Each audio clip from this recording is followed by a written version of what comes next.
So we'll get started. Welcome everyone to another fine edition of Book Chat, brought to you every month by Assisting Hands Home Care. And I have the privilege and honor of working with families throughout Montgomery County and Fairfax County to help them figure out how to age well at home.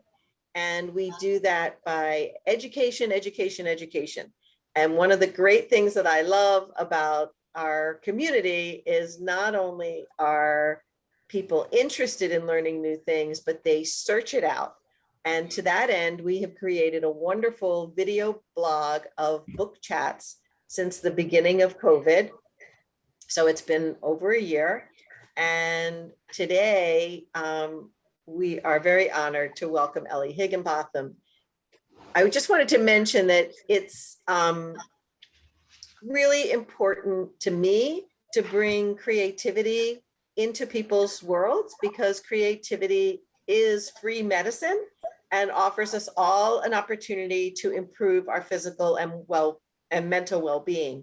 So by listening to someone, by listening to music, hearing a story, those are all ways that your right brain lobe activates and sends good energy throughout your system and can help offset high blood pressure and depression and all sorts of issues. So I just welcome each of you to today's book chat, and there will be an opportunity for Q&A. You can always put questions in the chat. I'll be monitoring that as well. But otherwise, if you can keep yourself on mute until you need to speak, it makes the recording that much better. I've been told by my video editor, who I so appreciate, Julio. Okay, so enough about me. Let's bring in Ellie. So welcome, Eleanor. Ellie, I know you go by Ellie with everybody. Tell us how you first figured out that you had this love of literature. What inspires you? What makes that part of your life so fulfilled? I chose the right parents. That was number one. I chose the right parents. I had a mother who loved reading and took us to the Georgetown Public Library when we were in Washington, on misty Thursday afternoons to just pick out anything we wanted, and who read to us out loud a lot when my sister and I were little.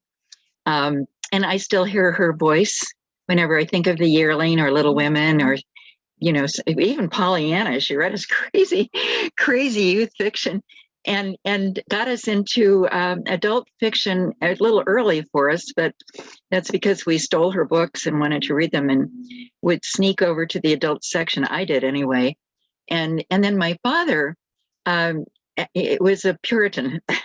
He's a clergyman who had a beautiful sense of language, really lovely sense of language, and loved to quote poetry and stories from the pulpit. So I heard Emily Dickinson from the pulpit first. I didn't know that until I was reading some of his older sermons. And then I realized that he would say, and as the poet says, he wouldn't name the poet. And then he'd offer one of the easier, more palatable, less complex and hard-edged Dickinson poems, If I Can Keep One Heart from Breaking and so forth. He would put that in the sermon. But I got the rhythm, and at Christmas he would read us from Washington Irving's stories about early American Christmases. Washington Irving practically gave us Christmas. And we kept the Harvard classics because of my father. So I was very lucky to have them, and very lucky in the schools and in my teachers all along. And I just was comfortable with literature, not good in math.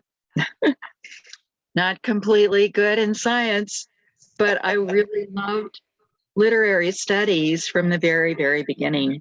And writing, I loved to write from a very young age too, until I learned what really great writers wrote. And then I turned from trying to write my own competition with them to writing about them.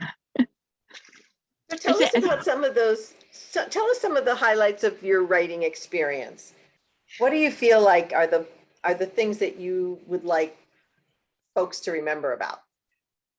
Well, I at one point, we're a foreign service family. We've been to all our posts have been on the equator, Liberia, Indonesia, Saigon.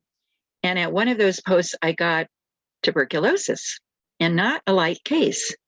And so, faulty syllogism, great writers had tuberculosis, therefore I must be a great writer. One thing I knew was I couldn't teach for a long period because why? You can't. And in fact, I couldn't even go to our son's birthday party or anything for a while.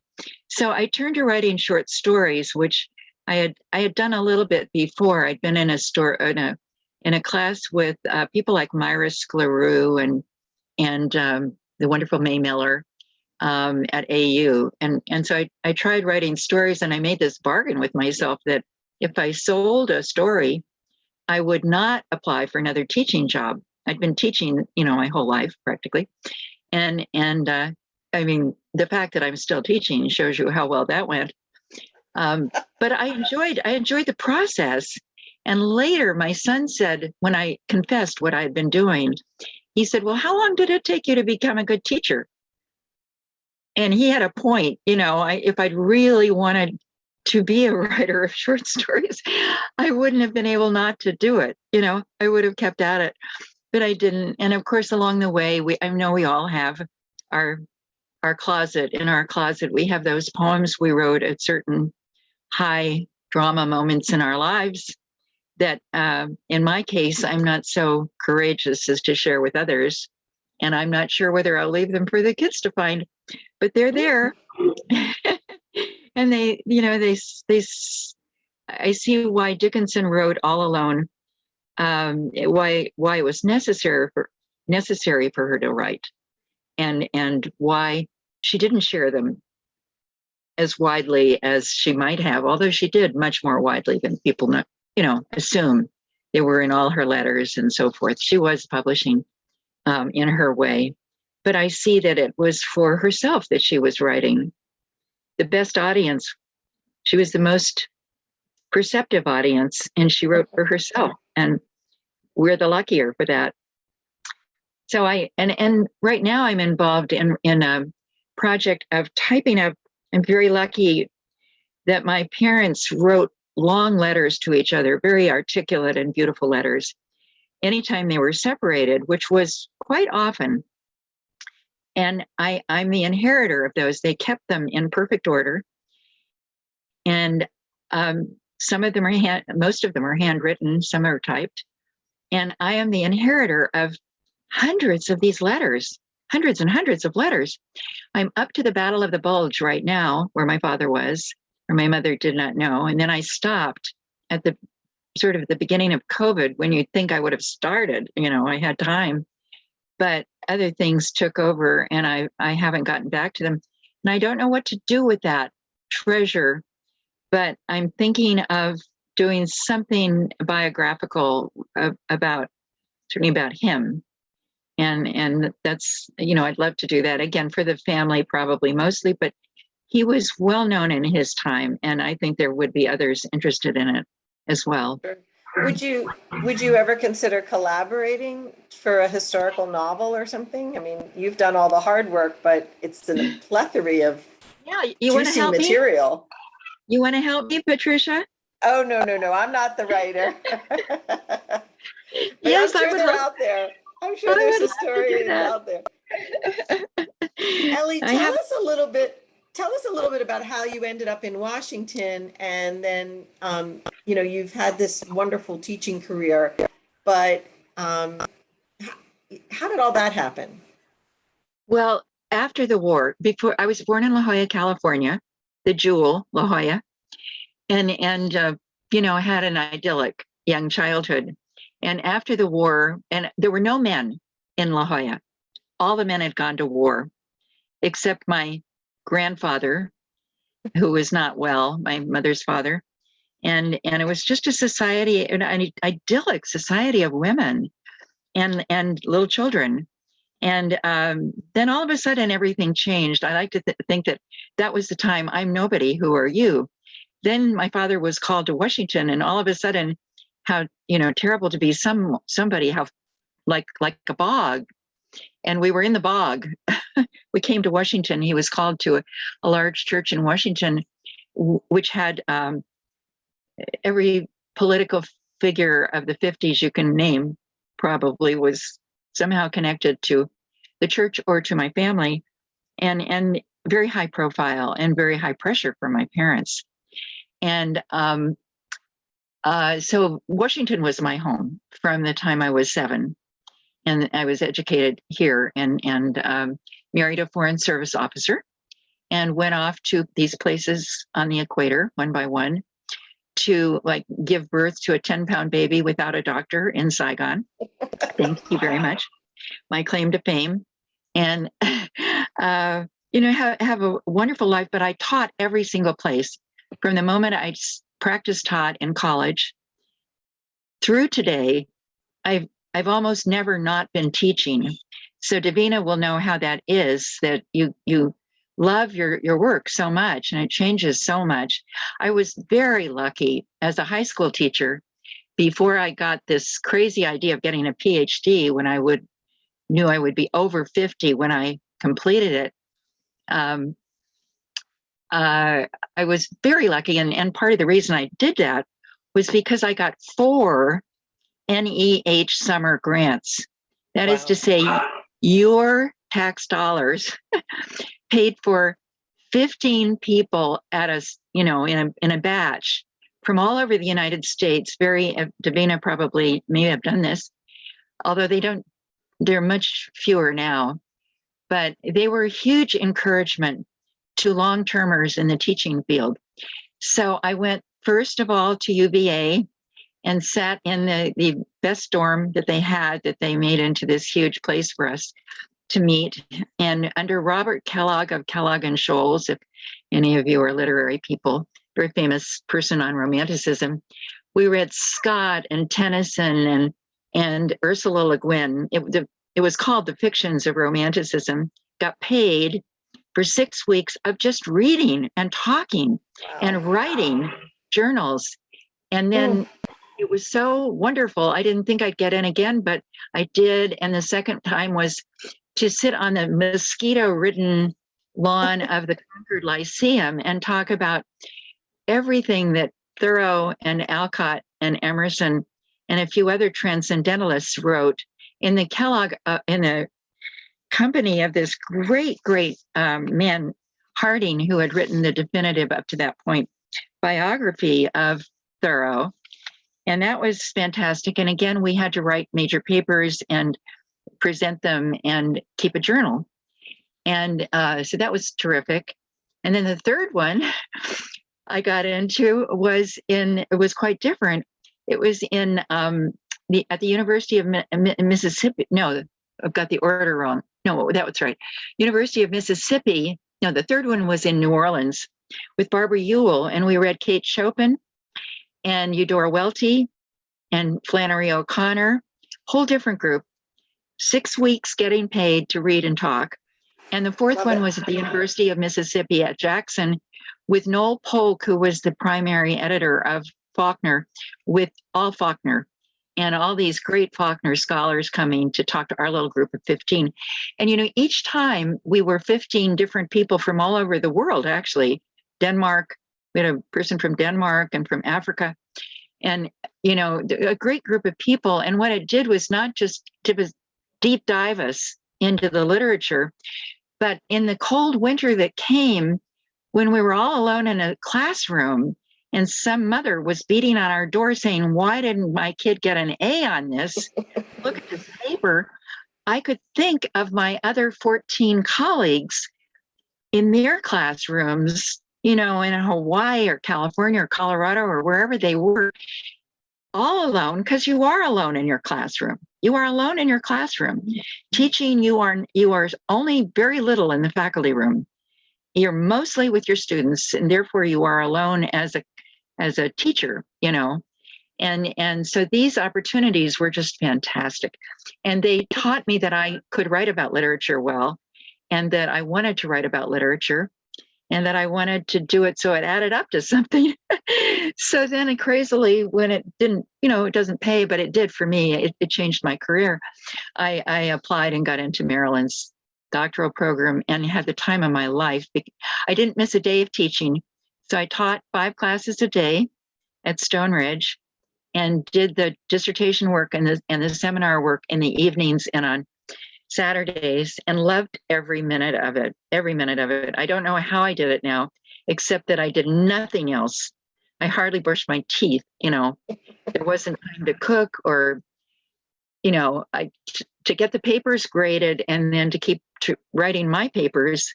It was a real trick, but I was younger then and I did it. And then it led to St. Paul, my job there, which was wonderful for 10 years until I reached retirement age and now beyond, because the OLLI classes are wonderful to teach. And I try to offer up something different each semester, which, keeps my brain a little bit activated. Let me jump in and say that OLLI stands for Osher Lifelong Learning Institute, Yes. and they are around the country actually. And now because of COVID, those programs which were always live are now available to so many more people because they don't have to get to a place. They can just tune in from their own home. So for a lot of older adults in America, getting to the site was a barrier. And Right. now they get to hear great lectures from the folks of like Dr. Heginbotham. And it's, it's great to get this backside information, Ellie, because it kind of gives the teacher concept a different perspective from us who are not full-time teachers. I've been teaching all my life, but I never had that role as a teacher in a school like that. And it is amazing that somehow we don't honor our teachers in even bigger ways. But that grant program sounded fabulous. I mean, what an experience, what a delight. What a great way to give you guidance into what launched as an amazing career.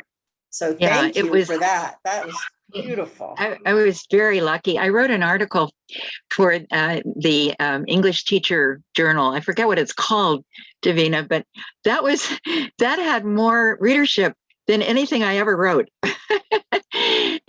Because there are so many English teachers, and I was able to recount the delights of each of those programs, and they were multiplied many times. Then I served on a board to screen what would become a proposal for those grants, and that was very interesting too. To come to Washington, it was in what's now the Trump Hotel on the top floors, and we hid away up there and did this secret work and looked at all these proposals, which were amazing, of other things in history that I wouldn't have known, I wouldn't have applied to, that were amazing, and science and all of it was across the board, all the disciplines. It's a wonderful program. I think it has, declined with budget problems and less respect, let's face it, for education. Yeah. Shift gears before we go down the doom and gloom aisle. So I want to talk about how you got involved in the F. Scott Literary Festival, and then kind of let's bring everybody into where it's going, and because it's happening this week, it's really exciting, and we're planning to go in the future because you're very involved. So how did I used to teach the Great Gatsby. I taught it 5 times. I've taught it all over the world. I helped an Indonesian to translate it into Bahasa Indonesian. I taught it 5 times a day every year for 18 years at Stone Ridge. So I had 5 classes, all juniors. So more or less, I know it by heart, and I do love it. And then at Maryland, one of my mentors was Jackson Breyer, who's an expert, as you know, in the field, and our guru. What do I call him affectionately? Our cantankerous beloved. And he got me involved in the program. But that Gatsby is not the book I love. I mean, I love it. I admire it. And I've taught it at Ollie and taken people to the grave, including the great James Salter. The one I really love is Tender as the Night, because it is the most autobiographical, and because it has these passages in it that I think are, well, Gatsby does, but they've now become so familiar that, practically the person on the street, almost any educated person will be able to quote Gatsby, but fewer people know what's lovely about Tender as the Night. And one of the things that's about it is the parent-child relationship, which is intricate in that book. And I wrote down an example, if you want to hear a little teeny bit. Dick Diver is the psychiatrist major figure in that, and he's really Fitzgerald, of course, and the Diver name is symbolic. But he learns that his father has died. Now, Fitzgerald also loved his father, who was a Marylander, and hence all of the Fitzgeralds are buried about a mile away from us, from where I am now, and across from Richard Montgomery High School. So this passage is really sort of about both Dick Diver and Fitzgerald. His father had done this good deed from a good heart. He hears his father has died. He had been sure of what he was, with a deep pride of the two proud widows who had raised him to believe that nothing could be superior to good instincts, honor, courtesy, and courage. And then he takes a train to go to the funeral, which would have been here, but it's in the book in Virginia. He saw a star he knew and a cold moon bright over the Chesapeake Bay. He heard the rasping wheels of the buckboards turning, the lovely fatuous voices, the sound of sluggish primeval rivers flowing softly under Sadian names. These dead, he knew them all, their weather-beaten faces with blue flashing eyes, the spare, violent bodies, the souls made of new earth in the forest, heavy darkness of the 17th century. I just think that's spectacular writing.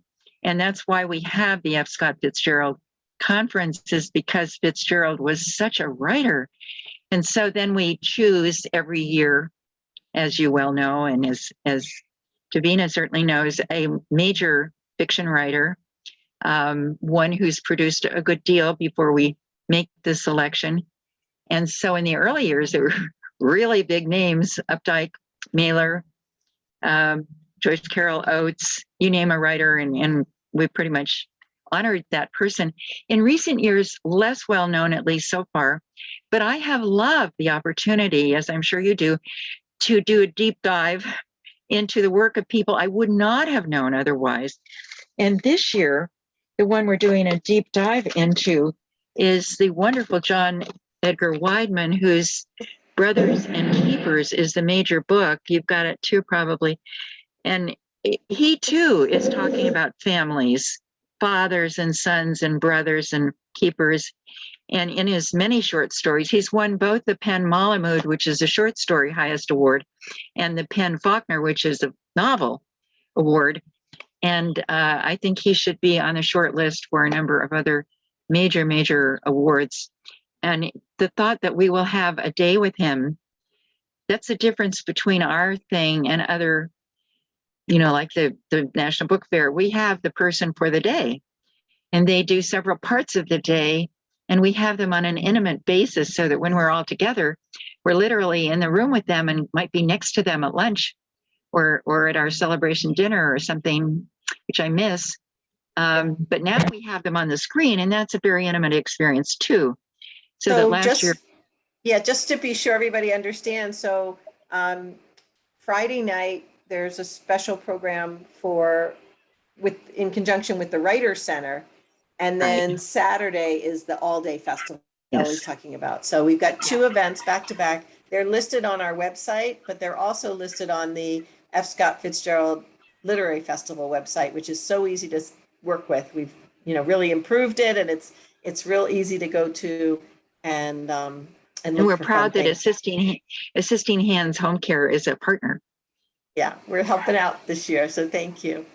So very I much. wanted to ask also, are there any, well, think about if you have any questions, because we're coming up to the hour, but I also wanted to talk a little bit about the future of the festival and the fact that we have been able to attract people from around the world because of Zoom, because of the ability to be online. But like Ellie said, we really miss the intimacy of having these writers right with us, and getting them to sign books and casually, chit-chatting in the garden. I had that experience with Amy Tan, which blew me away. And she's just hanging out in the garden. I'm just hanging out in the garden. It's a beautiful day. We just had a little chit chat. No big That's deal. right. And the workshop leaders as well. I mean, they're all amazing authors in their own Yes. right. Yes. And they're, Ethelbert Miller. Yeah. Yeah, they are nonfiction and fiction writers both. And this year, some interesting Afro-centric, what is the category of writing that we've added? Davina, maybe you can help. It's a new category of writers that I wasn't even aware of, although I'm planning. Yeah, I'm going to mess it up. I'm going to look it up and tell you what it's called. Yeah. My next class that I'm planning for Ollie is African-American classic literature. So I need to get up to speed on the newer writers too, but I'm going to do a class in the real classics, Native Son and Invisible Man and Langston and company. And I look forward to doing that. But yes, the workshop people are great and so generous. Everybody is so generous with time. And our keynote speaker, I'm tickled about, because Michael Durda has been coming and performing other functions for us. He's been on panels, he's witty, he's wry, he's incredibly well read. If you read his columns, he reads everything. He describes his basement, this overflowing surplus of books. So I'm looking forward this year to having him as our keynoter. I think he's going to do a great job, and that'll be a lot of fun. And we had wonderful student. We should say that the student and adult. Oh, good, you put that up. Afrofuturism. Thank you. We have wonderful things already recorded for people to hear if they want to. The student prize-winning stories are recorded. Although I couldn't hear.